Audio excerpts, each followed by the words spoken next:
All right, thanks for joining us. Welcome back, Treva Kevin Show. You just caught us as we're talking about today legal questions with our dear friend Kevin Kennedy, my co-host today. Marla McCants, you're with us today. You were asking Kevin a question. Yes, I wanted to know information about those big class action lawsuits. Yeah, well said.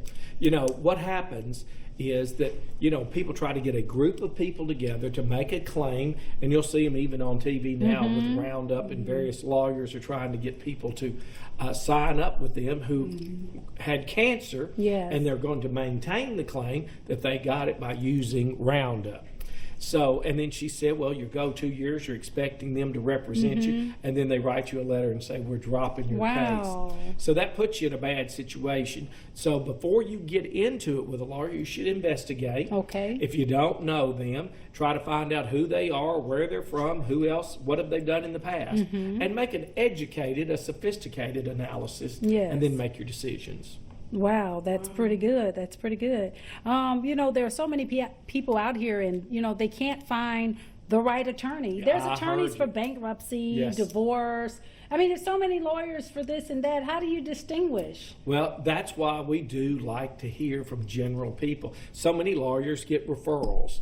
So, for instance, when we have a family member that was charged in another state, we'll call the clerk of the court there and say, hey, would you recommend some really good criminal lawyers?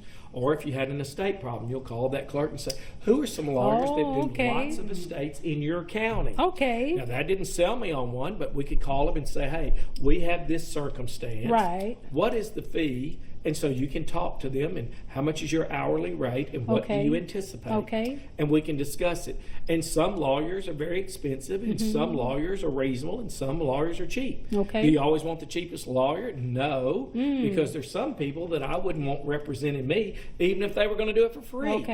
That's a guy that'll get you put in the penitentiary. Or that guy gets you sued, and then there's a big judgment against you. So I take legal matters very seriously. And you and I have ridden backwards and forwards to all these different locations, and we've tried to talk about those to protect you and your children. So the wise person would seek the counsel of others.